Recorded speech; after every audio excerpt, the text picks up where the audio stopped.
much is an hour of your time worth? Whether you're a realtor, lawyer, accountant, or even a content creator, Stamps.com gives you the ability to focus your time on what you do best, not on tedious mailing and shipping tasks. Print stamps, shipping labels, or certified mail forms in seconds.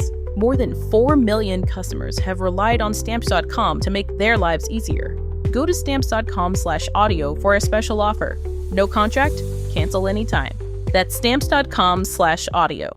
Hey TCAT fans, Acorn TV is your home for streaming British crime dramas and mysteries. It's the only place you can catch up and stream the newest season of the UK hit series Line of Duty. This is a cat and mouse thriller from the creator of Bodyguard that takes a probing look into police corruption. Watch the first episode of season 1 for free at acorn.tv/TCAT and start a free 30-day trial of Acorn TV with the code TCAT.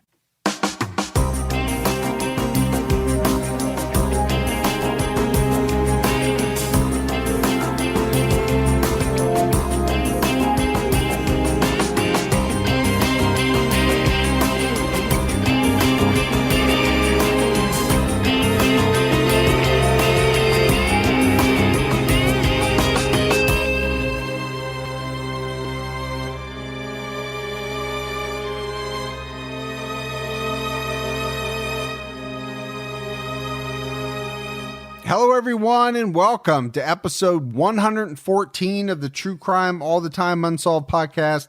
I'm Mike Ferguson, and with me, as always, is my partner in true crime, Mike Gibson. Gibby, how are you? Man, I'm good. How about you, man? I'm doing great.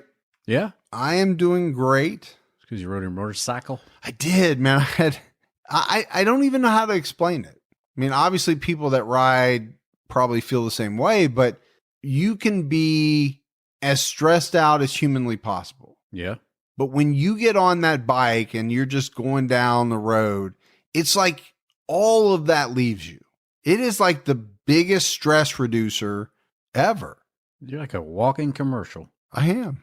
But I'm not trying to sell anything. I'm just telling you. For scooters.com. Scooters.com. I got 12 horses under that bad boy. Yeah. All right. We had some new Patreon supporters. Okay. So let's give some shout outs. We had Jacinta McCauley. Hey, Jacinta. Morita Mullinax. Ooh, Marita. Yeah, some cool names. Sure. Anne Dupre. Hey, Ann.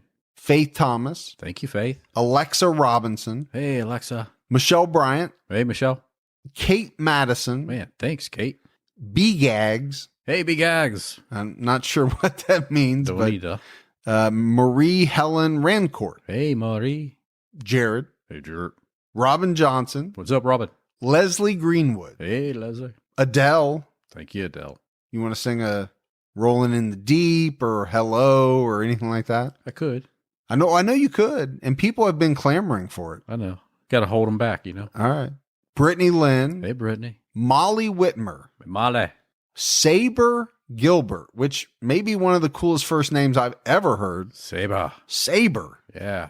That's also the fictitious company in the show Office It is. that bought them. Yeah. That bought Dunder Mifflin. It's not spelled the same. Used to be a famous WWE wrestler, too. Saber? Yeah. Oh, I don't know. I never watched that stuff. Yeah. Back in the day. I watch things that are real. Well, that's true. Now we just lost our whole WWE. Is WWE still a thing? Well, yeah. Oh, I know wrestling's still a thing, but they used to change the names of all those. Oh, yeah. It was used to be WWF, but Yeah. they couldn't use that anymore. So they went back to WWE. We had Heidi, Hey, Heidi. Trish Bowers, What up, Trish? Jenny Young, Hey, thanks, Jenny. Karen B. Karen? Karen, Just Karen B. not Cardi. You always think it's Cardi B. Well, ever since we did that little mix-up with her on that one song. Oh yeah, Yeah, where you did the I did. vocal track and messed it up and Still kept it anyway. cost her a lot of money in recording Yeah. time. Sounds good at the club, so. Angela Hoover, Hey, Angela. Marissa Marquez, Marissa. Michelle Starling, Thanks, Michelle. Cindy Heppakausen, Hey, Hapakausen. Samantha, Samantha. and Heather Yakovitz. Hey, you Yakovitch, you. And then if we go back into the vault, Gibbs. All right. This week we selected Leanne Seeley. Hey, Leanne, thank you. So big shout out to Leanne. We appreciate all the new support, the continued support. We had some great PayPal Yeah. support as well. Kia Vandeveer. Hey, Vandeveer. Vandeveer. Ooh. Tammy Paul. Hey, Tammy. Stephen Kessler. Thanks, Stephen. And Jennifer Murray. Oh, Jennifer Murray. Yep. So, how about that? We just got a message from her. We did, actually. While we were recording. Yes. We got a message from her. And it was funny. All right. True crime all the time. Yes. Right now, there is an episode out on Matthew Hoffman. Man, good case. It is. It's tough.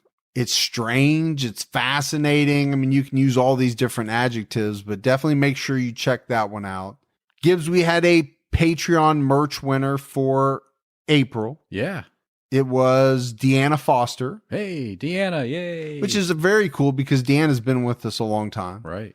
And we draw those names randomly, so everybody has the chance to win.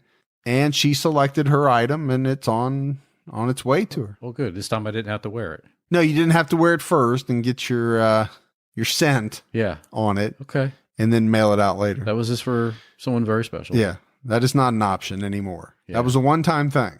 You shaved my eyebrows. So don't be asking that. for It was strange. All right. Are you ready to get into this episode of Unsolved? I am. We're talking about the murder of David.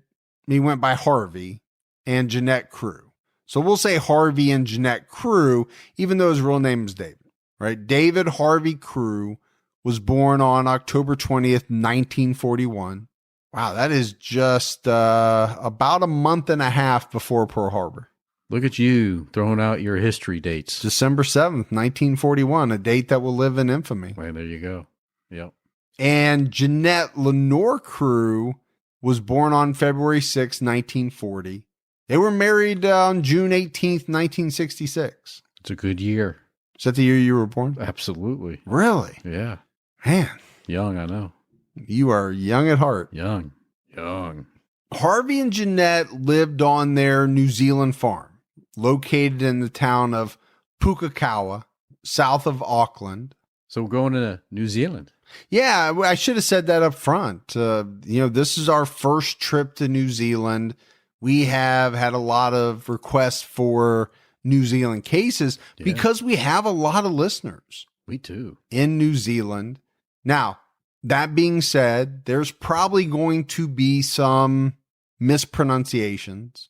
There were probably just a couple right there in the last sentence. Might have been. It's probably going to happen. Harvey and Jeannette, they had a daughter, Rochelle, in 1968. They were big sheep farmers. I know how you like your sheep. How do I like my sheep? Soft. Oh, okay. And Jeanette's father had a sizable farm near them.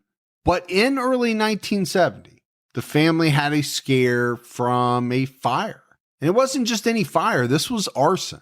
Someone started a fire deliberately at their house. Yeah, someone broke in, went to one of the bedrooms and started burning their clothes. So that would be strange. That would be scary. But then sometime later, someone broke in, stole some of their silver dining sets. They stole Jeanette's wedding ring and some other valuables.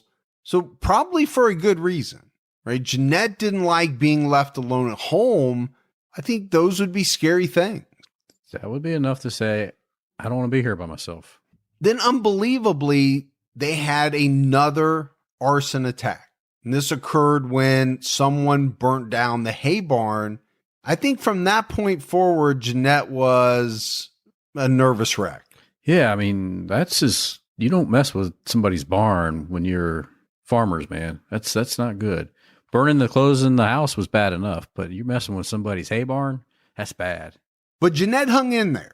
And one of the reasons that she did was because she and Harvey were about to inherit some additional farmland that was adjacent to their land from her mother. Her mother had passed away and had left them this land. Jeannette received her mother's share of the family farm. And this was very strange, Gibbs. You and I talked about it before we started recording. Yeah. It didn't go to Jeanette's father, Lynn Demir. Her mother left this part of the farm to Jeannette. Lynn wasn't happy about this because he knew that Jeanette's husband, Harvey, would try to control the farm. And Harvey's land is increasing. So that means Harvey can raise more sheep and have that control factor over Lynn. On June 17th, 1970, Harvey and Jeannette went to the local livestock sale in the town of Bombay. And that's what you do, right? If you're a animal farmer, sheep, pigs, cows, steer, you go and look at buying animals. Got to get them when they're young. Like you and I would go to look at buying a lawnmower, I guess. Yeah. I'm not sure why I'm using that comparison, but you know what I mean. Yeah, I'm following you. I got I mean, you. there's no reason for me to go to a livestock sale because I'm not buying anything. I don't have any room for livestock. No, you do not. But I had a lot of friends when I was younger because we lived in a pretty rural area.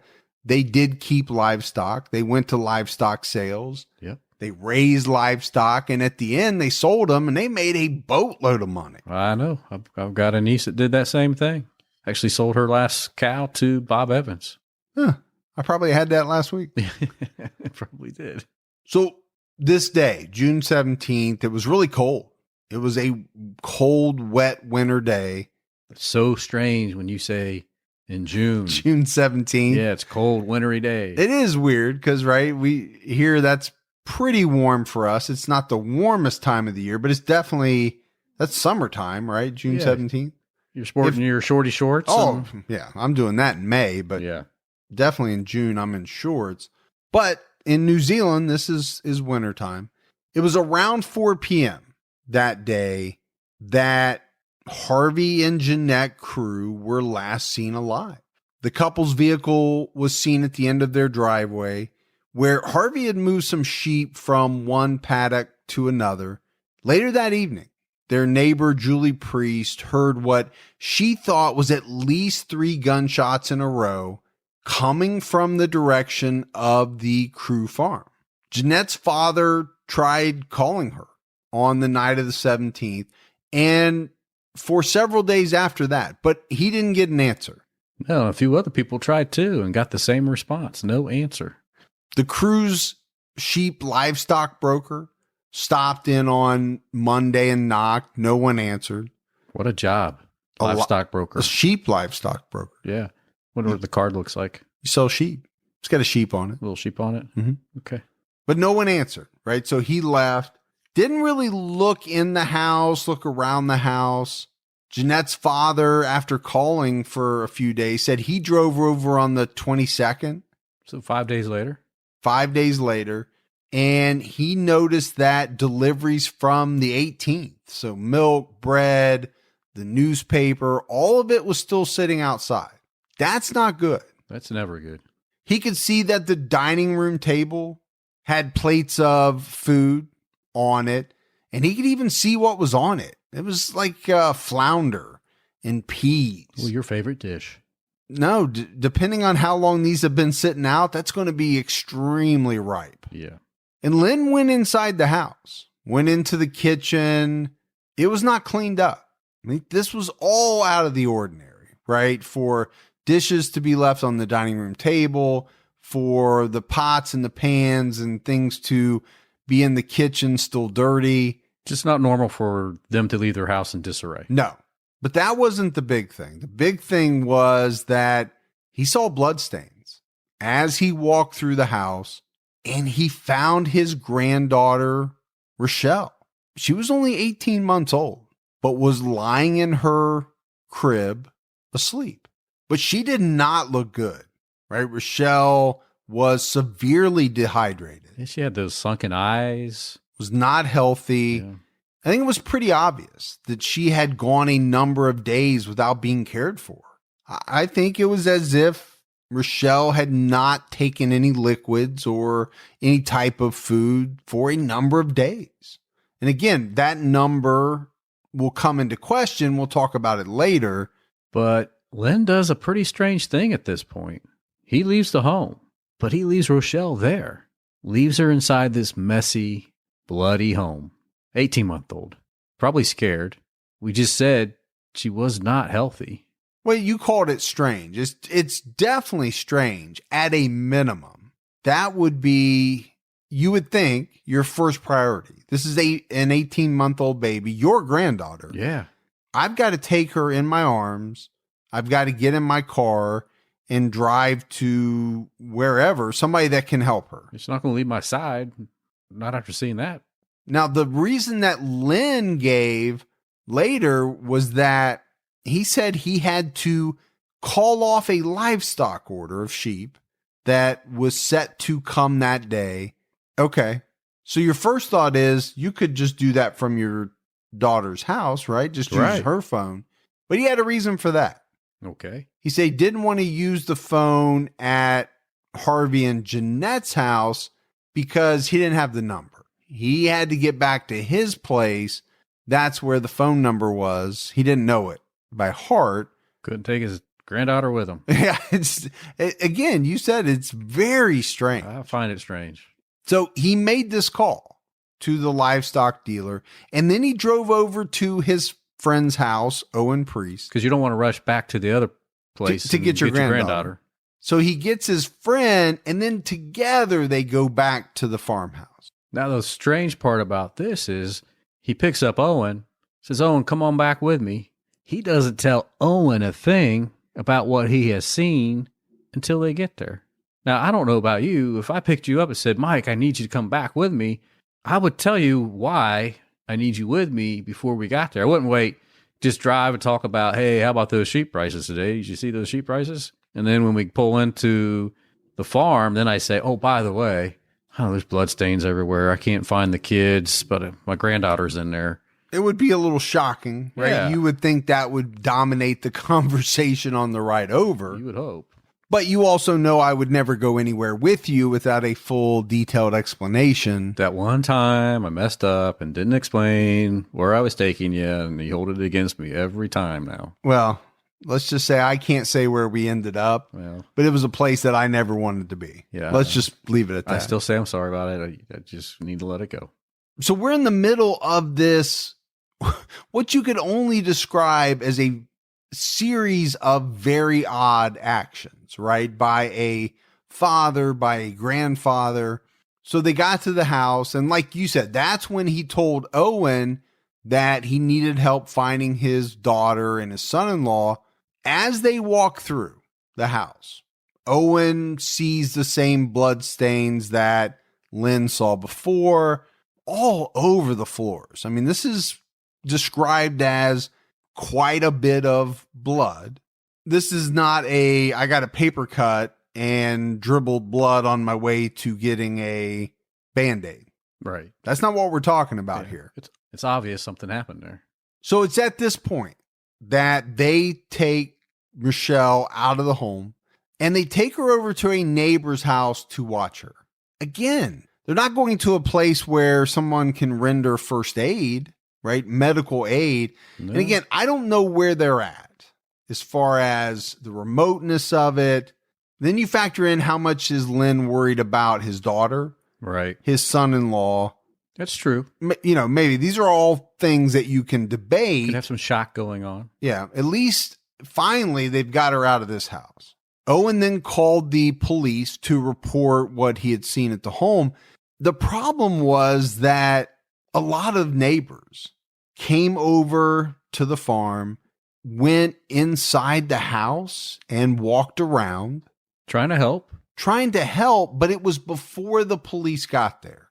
So obviously that's never good. No. Now it is 1970. Right. I don't know what police forensic protocol was, but I still think it was don't walk through the bloodstains and don't try not to touch anything. Instead, they're in there turning things over, trying to find looking for things, clues. Probably opening drawers. Yeah.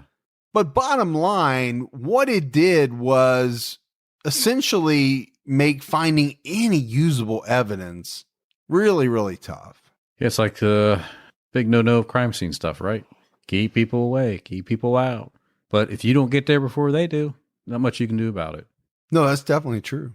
So the police began their investigation to try to figure out what happened. And at the same time, they're trying to figure out, where are Harvey and Jeannette? Yeah, there's a lot of blood, but they still got to figure it out. There's no certainty that they're not alive. Right now, they're just missing. Yeah, they don't know what happened. Early into the investigation, the police learned from a witness that he drove by on the 19th. So 2 days after they were last seen, and this witness said that he saw a woman wandering around the farm that he's never seen before, but nothing came of it. The initial police theory was that this was a murder-suicide and that they just needed to locate the bodies. I think that's a strange initial theory, and I'll tell you why. If it's a murder-suicide, one of those bodies is usually fairly easy to find. Yeah, exactly. Because it's not going to be moved as the murder victim possibly could be. The person that takes their own life, who's going to move that body? Right. Who's in on that? So I do have somewhat of an issue with that. Now, on the flip side of that, you could murder someone in your house, take the body somewhere else, and then take your own life somewhere else. Sure. So it's possible, but I don't think it took police very long to begin to look at Jeanette's dad, Lynn. Now, for one thing, police thought it was strange that he waited 5 days to check on them. Well, I thought it was too. I was going to say, when we were talking about this case, you felt the same thing. Yeah, so he called, right? He called repeatedly. It's not like he lives in another country. Right. It's not like he lives that far away. If you call a couple of days in a row and you're getting worried, you drive over. Yeah. You don't wait 5 days. While you're out doing your chores, maybe you just go ahead and go one extra step and stop by the house and say, hey, haven't heard from you. You're not answering. Everything okay? And there's a history here, right? There's a history that, just like I have with my parents, I talk to them on a routine basis. It's fairly regular routine. Right. If we deviate, either one of us, too much from that routine, somebody's going to get worried. Sure. I don't show up to record. I'll just do it by myself and go on. But I may not even make a phone call. Yeah.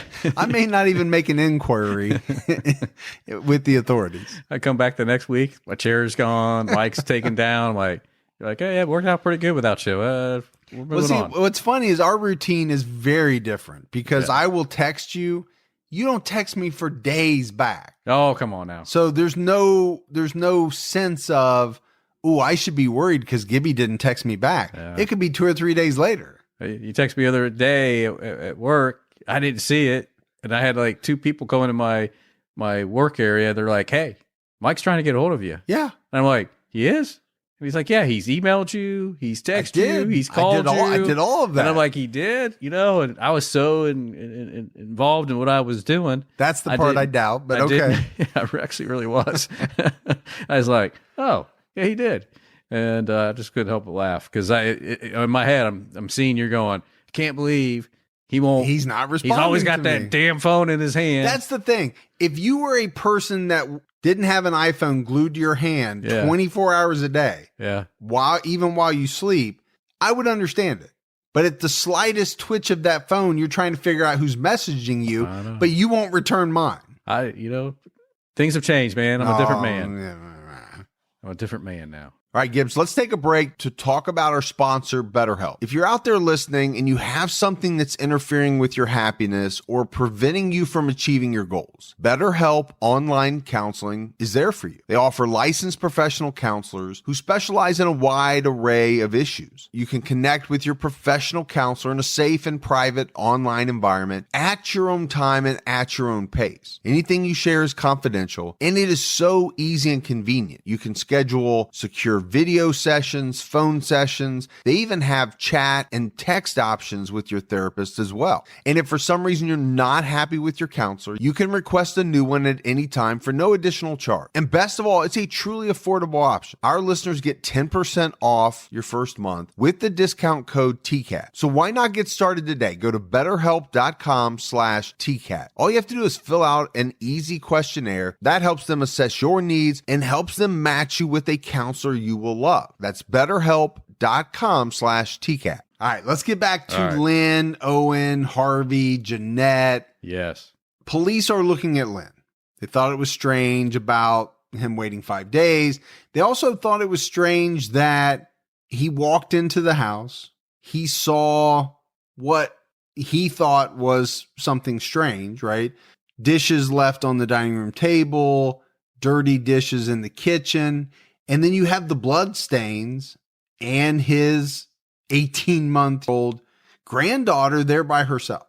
But yet his first course of action was to go get Owen and not call the police right then. Not to mention the fact that he left Rochelle behind altogether. Right. The police found that odd. You and I found it very odd. Right. Why would he go call the livestock broker and then go get Owen? Why? I think anybody looking at it objectively would say that just doesn't make sense.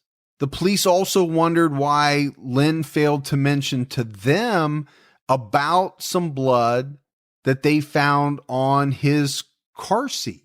And this blood ultimately turned out to be Jeanette's blood. Add on top of that, the fact that Lynn had a very fresh scratch mark on his neck. Lynn's not looking very good right now at this point. No, not at all. The police also said it appeared that someone might have stayed overnight inside Harvey and Jeanette's house to try to clean up the blood. And they found evidence where someone burned a hearth rug and a chair cushion.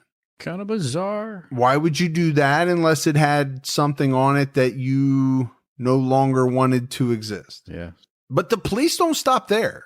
They're on a roll. They seem to be very, what's the word, Gibbs? Into this investigation. They're noticing a lot of things. Sure. The police also noticed that the furniture did not appear to be arranged in what you would consider, or anyone would consider, a normal type of layout for a house. Basically, the furniture was just all over the place. Like moved around. Not facing a direction that you thought it should be, not grouped together with, other type of furniture like what you would think. The forensics team, they found brain matter on Harvey's chair that they sent off to the lab. One of the big questions that police tried to solve was if Harvey and Jeannette were dead. And I think at this point, the feeling had to be, Gibbs, that at least one of them was, and most likely Harvey. Sure. I mean, when you find brain matter and a lot of blood, you most likely assume that Harvey's deceased. But if that's the case, how did someone get Harvey's dead body out of the house? He was a big guy. Yeah. He was, over 6 foot tall. He was a heavy build type of farm guy. He was thick. Yeah. You know how those farm people are, man. Don't tussle with farm people. Don't mess. They will. I was not sure where you were going with that. No. They will throw you around like a rag doll. Oh man, they just have it's like that farm strength. Yeah, I grew up with some farm guys. I did too. Man, their arms were just huge, and they had biggest hands, man. And even the guys that didn't look like they were muscular, they were just freakishly strong. Yeah, from doing all the work on the farm. But I think the point is Harvey was a pretty big guy. So who removed his body and how did they do it? Sure. The other thing I think police had a problem with Lynn about was that he was acting strange. During a search party for Jeannette and Harvey, they had police, they had the Army, the Navy was out there. Most of the people were on horseback. So Lynn was in this search party, but apparently he just rode kind of in the background. Not really engaged. Wasn't helping to really search. And he was making some comments about what a waste of time it was, this search party, saying that shouldn't be searching the land, we should be searching the rivers. They are probably in the water. That's what he allegedly said. Now, later on, Lynn is going to deny a lot of this because a lot of what we're saying really makes him look bad. Sure it does. So he's going to deny it. He's going to deny, having any knowledge of what happened to his daughter and son-in-law. But one of the big things is the police don't have any physical evidence. They have some circumstantial evidence, but no physical evidence. They're not ready to tie anyone at this point to the disappearance, because that's all we know, right? The disappearance of Harvey and Jeannette. And it is all we know. And that's all the community knows. And the community is in a panic because they want to know what has happened to this family from their community. Where are they? Where are the parents to this child? But now let's talk about Rochelle again for a little bit. 18 months old. You know what everyone is thinking. The questions that people were asking. How did she survive what appears to have been 5 days with no food or water? Food you can do.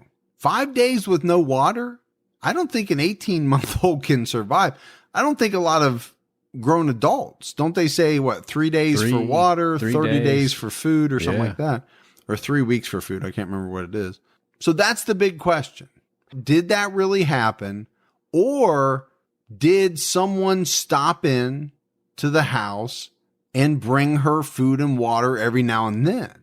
And if that did happen, Gibbs, you know who police are going to think was most likely responsible for it.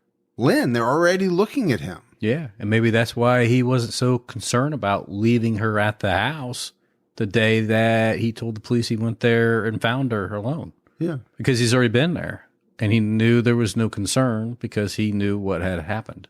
The neighbor who took her in that day, right, when we talked about it, Lynn and Owen dropped Rochelle off. She said she fed Rochelle, but the little girl didn't act like she was starving, didn't act like she was, extremely thirsty.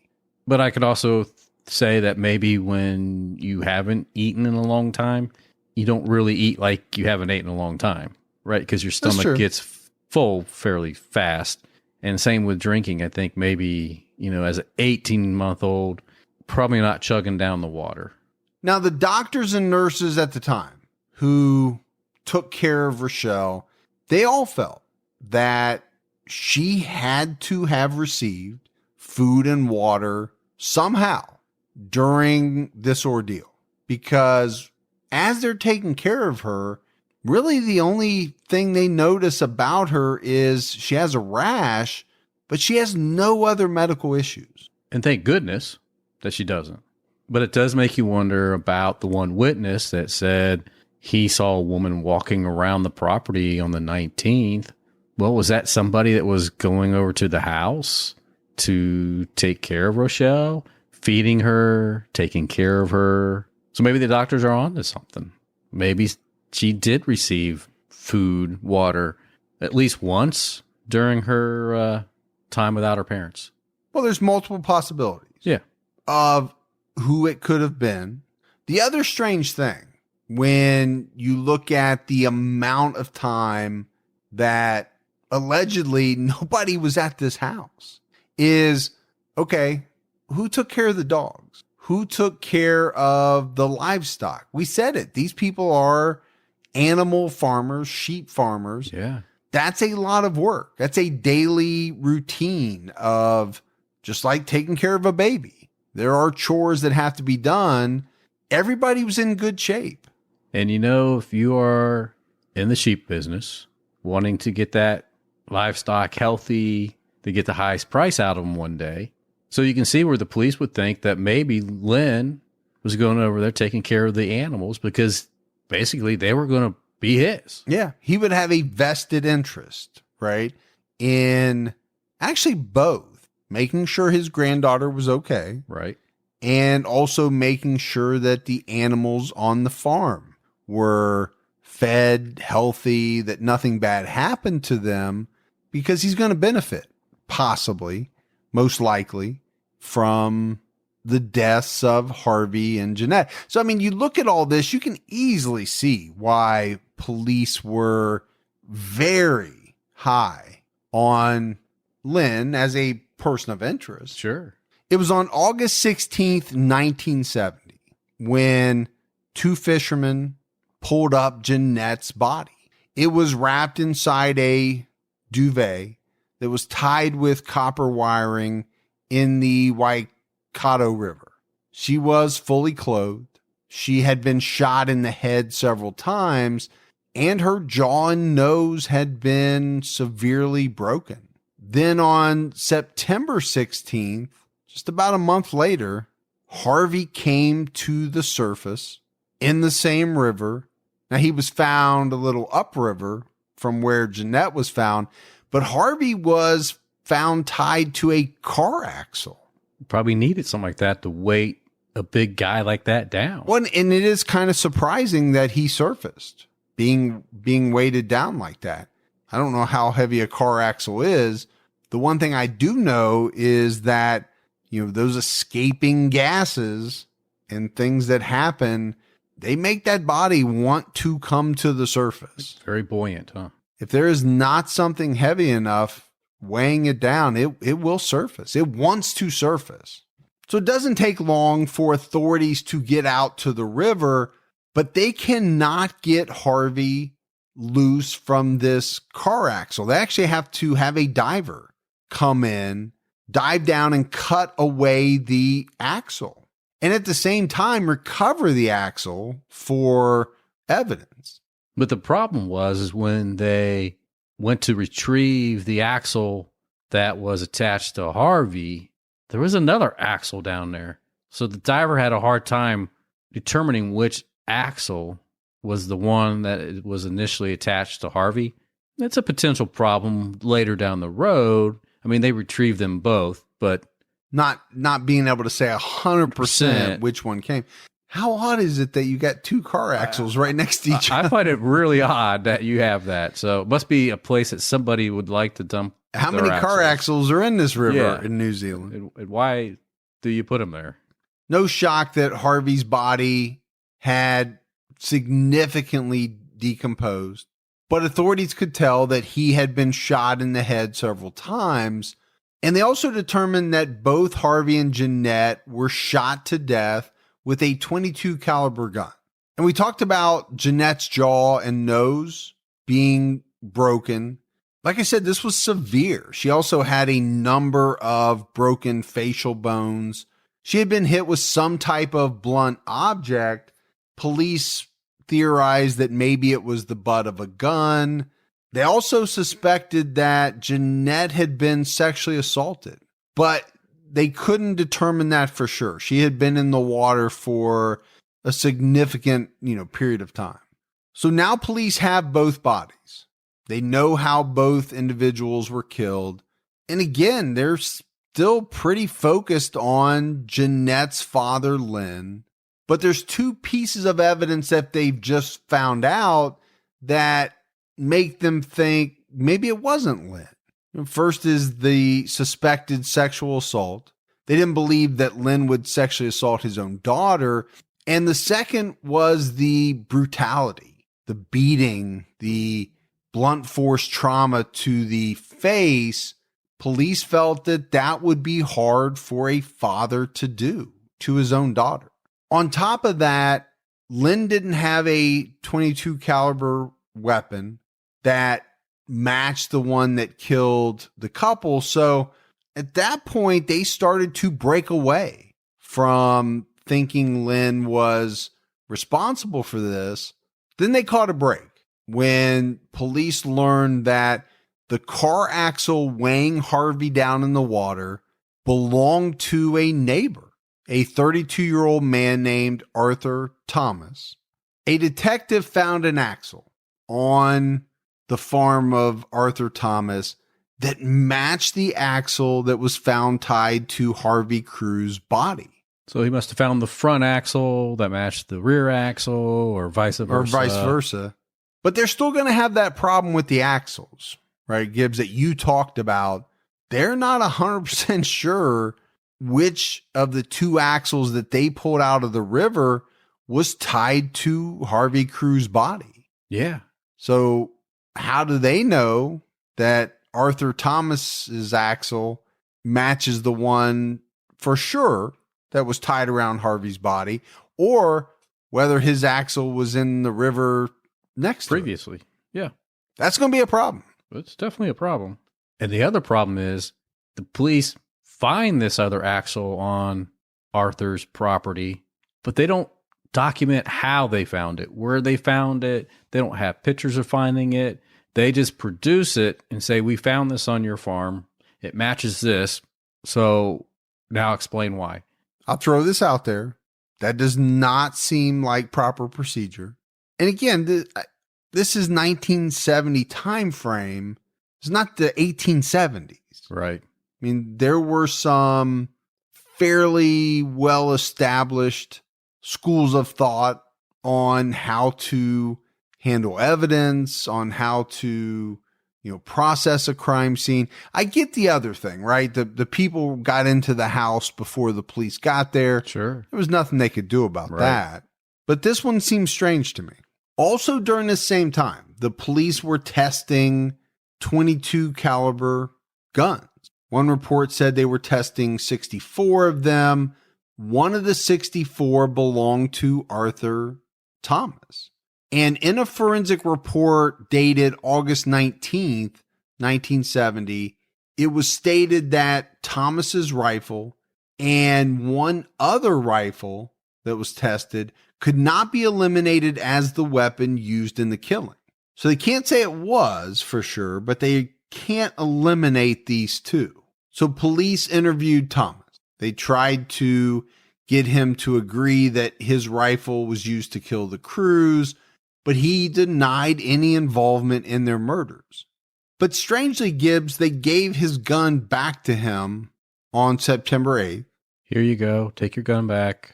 It has a 50% chance that it was used. Seems odd. But you said it wasn't, so here you go. Well, but, maybe at the time they've done all the testing they can do. Nothing else they needed it for. Yeah, that's possible. Yeah.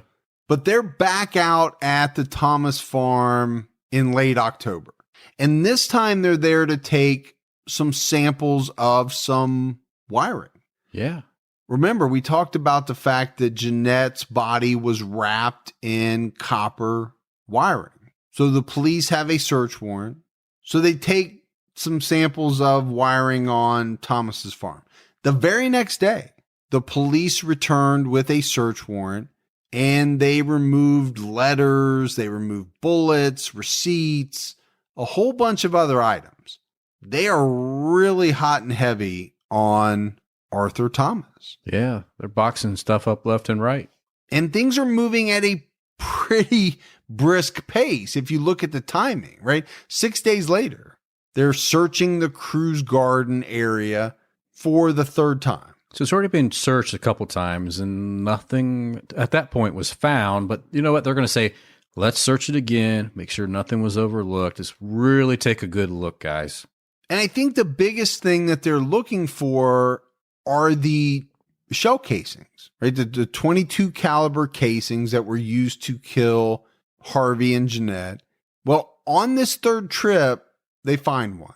They find a spent shell casing. And according to the lab, once it was analyzed, the shell casing marks proved that it was shot from and ejected from the rifle of Arthur Thomas. But like I mentioned, Thomas would never admit to his involvement in the murders. Now, the one thing he did admit to is that he had a crush on Jeannette. Yeah, he's had one since high school, and it's just carried forward and always has had a crush on her. The problem is the police used that against him. They used that as a possible motive. They said he was jealous. He wanted Jeannette. He had a crush on Jeannette, but she was married to Harvey. He couldn't have her. But it's a motive. Jealousy's always a motive. Sure. It's definitely a motive. And if that's the case, was it Arthur Thomas who broke into the house prior to the murders, set the clothes on fire, stole jewelry, burned their barn? I guess that's one question I have. Did the same person do all of that stuff? Right. Or was it different people? If it was the same person that did all of those things prior to the murder, does it make logical sense that the same person that committed those crimes also committed the murder. To me, it does, but I mean, there's no guarantee. I think you could tie them all in.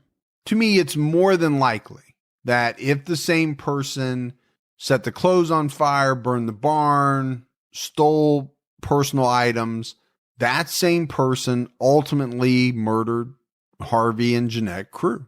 But the police had enough in their mind. They arrested Arthur Thomas and charged him with murder on November 17th, 1970. And the police needed this, Gibbs. We've talked about this in a number of unsolved cases. Oh, we have. They were under a severe, crushing amount of pressure to find the killer. Well, they already had 2 fairly known unsolved cases sitting out there. Well, and you mentioned it earlier. The community was panicked, and rightfully so. You've got a couple of unsolved murders. Now you have a double homicide. What's going on in this place that we live in? You need to figure out who's doing all this stuff so that we, the community, can feel safe when we lay our heads on our pillows at night. That's a lot of pressure for police. We've talked about it numerous times. And the 2 unsolved cases that they already had on the books, pretty famous. Jennifer Beard and the case of Olive Walker. So I think from the perspective of the police department, they didn't need another famous unsolved case. No, they needed this solved and solved fast. The thing that Arthur Thomas had going for him was that he actually had an alibi. For the night of June 17th, both his wife and his cousin stated that they were with him all night. But police didn't believe his alibi, didn't believe his wife, didn't believe his cousin. So Arthur Thomas went to trial. And it began on February 15th, 1971 in the Auckland courts. And right away, the prosecution tried to tie in Arthur's wife. And they do this by saying she was the woman seen the day after walking the farm. And they push this pretty hard. I think they really want to tie her into this with him and sell this. Well, I can think of 2 possible reasons for that. Number one, they wanted to discredit her alibi, her as Arthur's alibi. Sure. So you do that by implicating her in the crime itself. And then I think the second is it takes away from some of the mystery as to who else this woman could be, right? Maybe it helps the prosecution kind of just tie up a one other thing that's hanging out there. But there's a problem. The witness is going to say, but that's not the woman I saw that day. He didn't see Arthur's wife. When he said that on the stand. Yeah. The prosecution put Jeanette's dad, Lynn, on the stand. And Lynn said that Arthur had a huge crush on his daughter. And he even said that he witnessed Arthur harassing Jeanette in the past. That's damaging. Yeah. The defense asked Jeanette's father, if you knew all this, why didn't you come out sooner and tell the police? It would have been useful early on into the investigation if what he's saying is factual. Yeah, I think that information would be helpful for police. Would have been, right, early on in the investigation. And I think, Gibbs, that the defense team was blindsided during this trial. Because one of the things that happened was that they were not given by the prosecution a list of the prosecution's evidence. They weren't given a witness list of who was going to appear. I mean, these are very normal things that we're all used to. Sure. It didn't happen.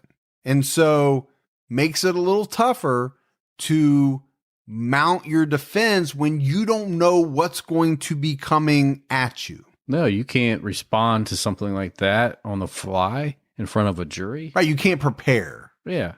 It's going to be a big deal down the road. It certainly appeared, right, from all the facts of the trial and everything that came out that the prosecution, there's no doubt, they wanted Arthur Thomas to be guilty.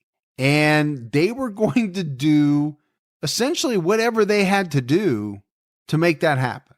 The prosecution had a number of theories, and they found a way to put Arthur into all of these different theories. The problem is there was no evidence to back up the theories or Arthur's place in the theory. I can put you in a lot of theories, Gibbs. I can say a lot of things about you. You do say a lot. I have said many things about you, but if I don't have the evidence to back it up, how credible is it? And I don't leave evidence. We know that. I know. You're wearing a hazmat suit right now. I know. It's hard to breathe out of that little thing, but I'm doing it. We've kind of mentioned it, right? The prosecution's whole motive was that Arthur was jealous. So it had to be jealousy. It had to be obsession that caused Arthur to murder Jeannette and by extension, murder Harvey. Right. Now, one of the big pieces of evidence in this trial was the shell casing that they found in the Crewe's garden that was determined to have been fired from Arthur's rifle. The defense claimed that the police had planted this casing because it was never found on earlier searches. It was on the third search that they finally found it. And the defense team had a big problem with that. The other thing about the casing is it was not found until ballistically police had labeled Arthur's rifle as a possible match. Right. That was odd. Odd timing, you would have to say. So in 1971, Arthur Thomas was found guilty, convicted of the double murders of Harvey and Jeannette Crewe. He got life in a maximum security prison, but Arthur's attorneys appealed.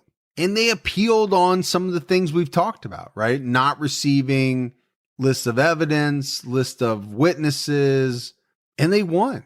They got Arthur's conviction overturned on appeal, but he was tried again in 1973, and he was convicted again by another jury and received the same sentence. Well, they had the shell casing that was proven to be fired by his rifle. And of all the evidence, they didn't have a lot of evidence. We talked about that. They didn't have a lot of physical evidence. But the one they had, it was kind of a bombshell, right? If you think about this is your rifle, ballistics have determined that a shell casing found in the Crewe's garden came from your rifle. You killed these people. Yeah. That's what the jury is thinking. Now the prosecution had all kinds of other theories and fluff and whatever, but that's the one piece that to me is the bombshell. But people didn't give up on Arthur Thomas. No, they did not. There were groups that were working on his behalf, trying to get him released. They did not think he was guilty. They thought he was actually set up by the police. In 1980, Arthur Thomas had been in prison for 9 years. These people that were working on his behalf, I mean, he had, attorneys, but he had a lot of people that believed in him. They were able to get a doctor, a man by the name of Jim Sprott, to prove that the shell casing that the prosecution used in the first two trials, and really, like I said, was the bombshell, had been planted in the garden. For one thing, the shell casing that was found in the garden, the one that they paraded in front of the jury during the trial, it didn't match any of the 8 bullets found in either Jeannette or Harvey. That's huge. That is huge. Now, I'm not sure why that was not known in 71 or 73. Seems like that could have swayed either one of those trials in a big way. Yeah, I'm thinking the whole conviction was wrapped around the fact that they had a shell casing that they were parading to the jury, and the jury's like, that's got to be him. Yeah, we can't let this guy off because they found the shell casing. It says it all right there. After this was discovered, Arthur was pardoned and released from prison. So he was a free man. But you have to look at all of the things that he lost during his 9+ years in prison. First of all, 9 years. 9 years. Of his life. Right. He lost his farm. Lost his wife. His wife left him. Now, the courts did award him close to $1 million for damages for the 9 years in prison. That's not cutting it for me. No. Lose your family farm? No. For what is essentially, $100,000 a year. You notice how I went with the family farm first, and probably should have said, and lost his wife. Well, when you said it, I thought you meant family farm. Yeah. I didn't know you meant family farm. I thought you were saying his family is farm without saying his. Yeah, I was just going with the farm at first, but. Yeah, I mean, you look at it and you think $1 million is a lot of money, and it is. But not to give up 9 years of your life. No. Not to lose your farm, not to have your wife leave you. To me, there is no amount of money for me to give up 9 years of my life. There just isn't. That is a long time. It's a great game show. It is. How many years of your life would you give up for X amount of dollars? X? Yeah. That's another good idea we've had. If you want it, you have to sit in this little 6x6 cell in some warehouse and eat bread and water for the next 10 years. Then we let you out and you can have your stack of $1 million. It sounds like a Running Man type. Yeah. Remember the Running Man? Yeah. That movie? There was a royal commission that was ordered to review the wrongful conviction of Arthur Thomas. And they reported to the Governor General in November 1980. They found that the spent cartridge case from Arthur Thomas's gun had not been left by the murderer. Instead, it had been placed there in that garden weeks later by police. Because they looked at it and said, you know what? They already had his gun. They had impounded it. Remember, we talked about it. At a certain point, they gave it back to him. Yeah. But they already had everything they needed. Sure, because they did the search warrant and took a box of ammunition. Yep. And they test fired it. They obviously would have had spent shell casings. And the commission found that they used one of these, planted it in the Crewe garden, and then said, voila, we found it. Yeah. Now, they never disciplined the police officer who placed this, the detective, and they never did anything with the prosecution that knew it was placed. But, that's just corruption. It's not surprising, though, right? So now this crime is unsolved, and the police have to go back and work it, revisit the suspects. Remember, they had one other gun from a number of 22s that they tested that they could not eliminate as being the gun that was used in the murders. This gun belonged to a man named Mickey Eyre. Mickey was a strong farm worker, but he was mute. He couldn't speak. He used to work for Harvey Crewe on Harvey's farm, but Harvey let him go. After they got into a tussle, Mickey went off on him. In a rage, it was said by some of the townspeople that they would see Mickey walking around late at night carrying his .22 caliber rifle. And many years later, it was proved that the axle that was reportedly attached to Harvey's body had been on the farm of Arthur Thomas. So that part is true. But it had been taken away by vintage car enthusiasts and later dumped on the roadside close to the Eyre farm some years before the murders. So if that's true, it's interesting. It is interesting. As it relates to Mickey Eyre. Sure. But again, the police could never gather enough evidence. They could never gather enough proof to take this to trial. And I guess this time they didn't want to plan anything. So they went that route. They had that against them. Yeah. I'm sorry to say it that way. But when you have police, these are the people that we trust, right? To protect us, to do the right thing, to follow an investigation through to see where it leads. Well, if you're just going to skip some of those steps and plant the evidence to get the outcome you want, you're going to have to take some ribbing. and disdain, and you're going to have people looking at you as unethical, because that's what it is. I mean, it's criminal to me. Yeah. Those people should have been disciplined. I agree. They usually aren't, just like in this case, but not when you put somebody in prison for 9 years. No, and the thing about it is, it happens here in the States, but it's not a United States thing. This is a New Zealand case. It happens all over the world, right? It's universal. Police are under tremendous pressure, like we talked about, to solve crimes. There are times when they do things they shouldn't do to get a conviction. A lot of times I think Gibbs, because they honestly believe somebody's guilty, but they're doing something illegal. They're skirting the system to get what they believe is the just outcome. It's not right. So they can't put anything conclusively on Mickey Iyer. But I think in the end, Gibbs, there is still a lot of speculation that Lynn was involved in these murders. He died in 1992. So it's doubtful that we'll really ever know. If you look at the way that he handled the initial discovery, and we talked about it in detail, when he got to the house, leaving his granddaughter Rochelle behind, then you look at the way that he was acting during the search. He definitely was not happy with his daughter getting her mother's share of the land that he felt was his.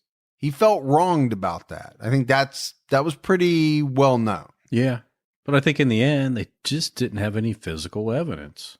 Yeah, we see that a lot, right? That's why you have unsolved cases.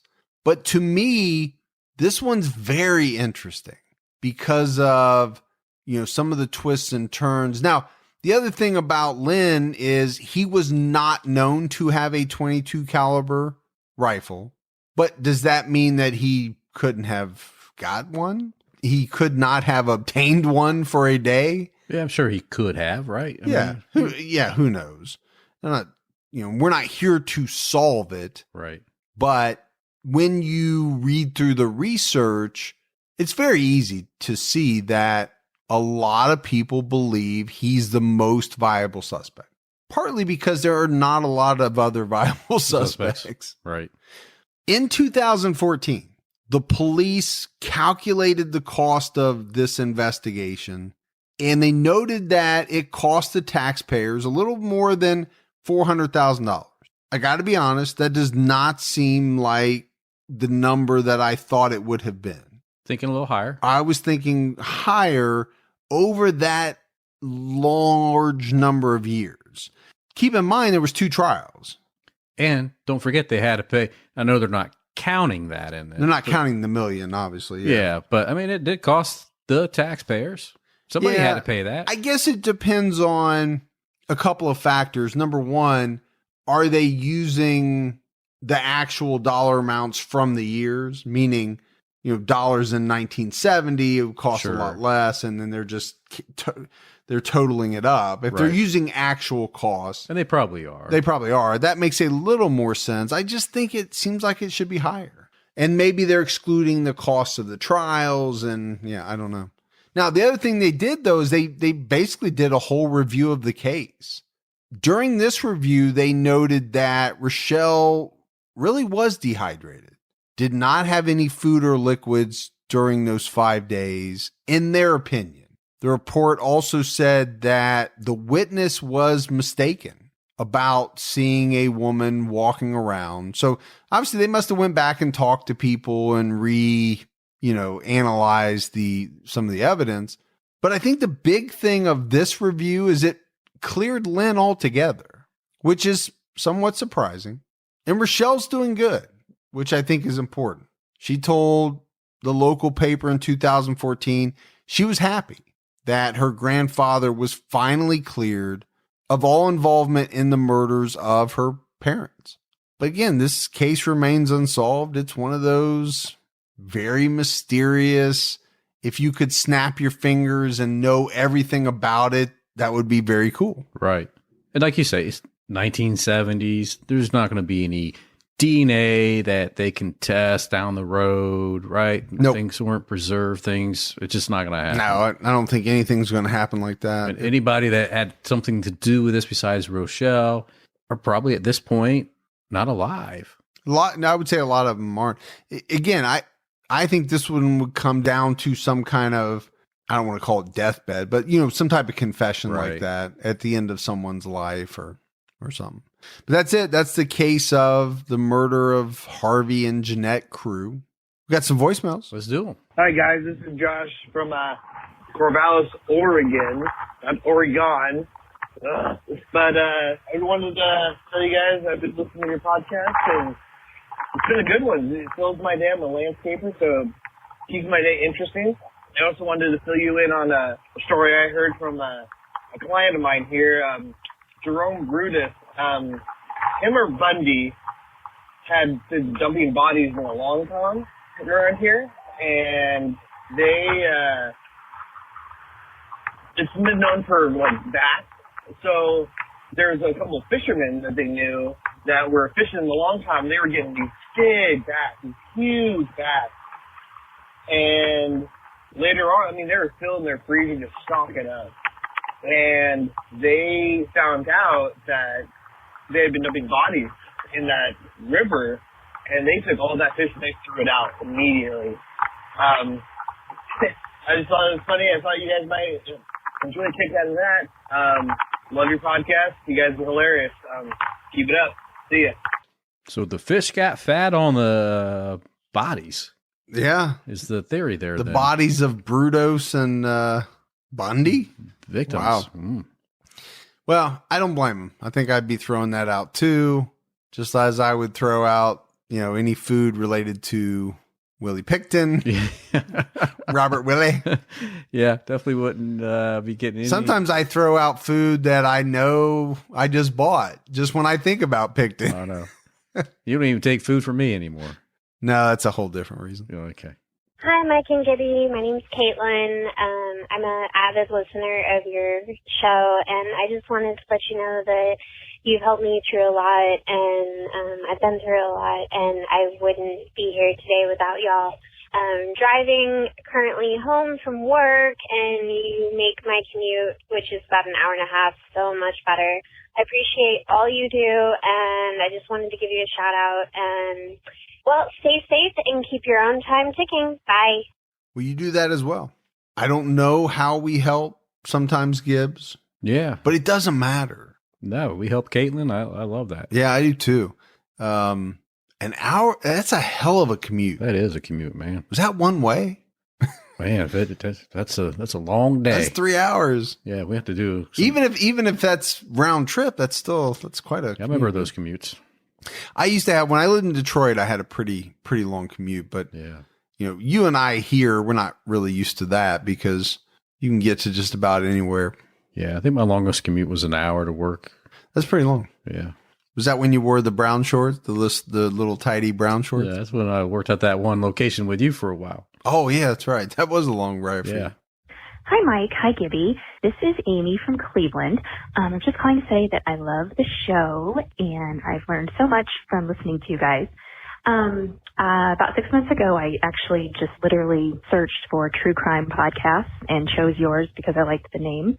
And I've listened to every single episode and was pleasantly surprised to find out that you guys were in Dayton because I lived there for about 8 years. And I also, while I was there, worked as a claims adjuster, which after putting some clues together from your different conversations, I realized that's probably what you guys do too.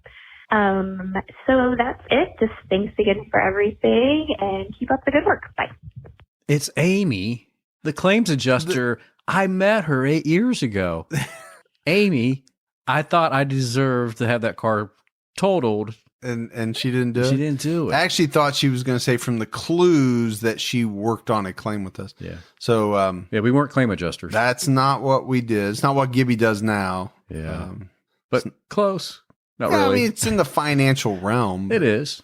Yeah. I like Amy's voice. Very soothing. Yeah, it was very soothing. I'm about ready to take a nap.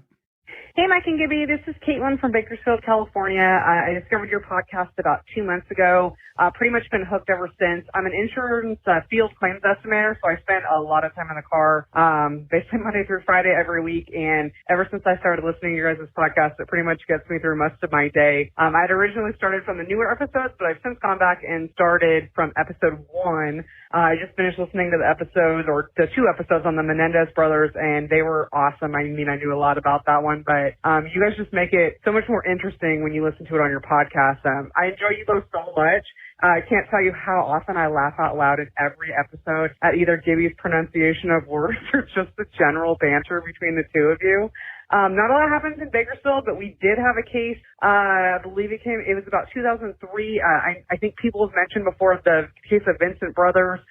He's actually a former principal here at one of our schools, and he actually murdered his family, his wife, his 3 kids, and his mother-in-law.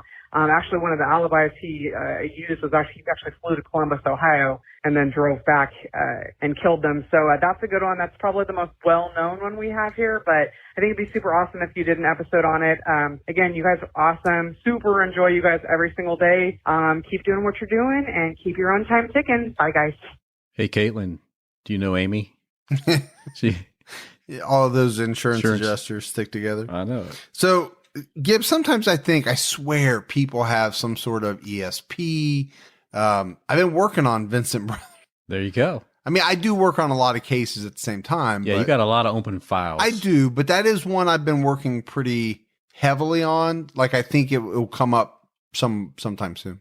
You got a big file over there. This says Mike Gibson on it. No, the one. Well, that's all the. It's not as big as the one with the clown picture on top. I don't know what's in that file, but it's a big one. I think everybody knows what that one is. All right, that is it for another episode of True Crime All the Time Unsolved. So for Mike and Gibby, stay safe and keep your own time ticking.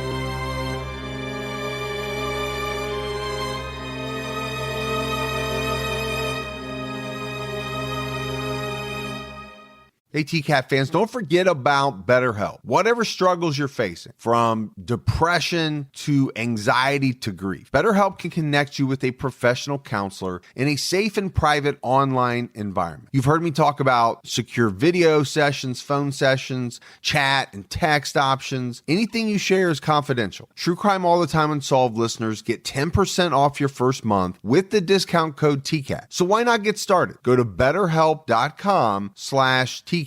Fill out a questionnaire and get matched with a counselor you will love today.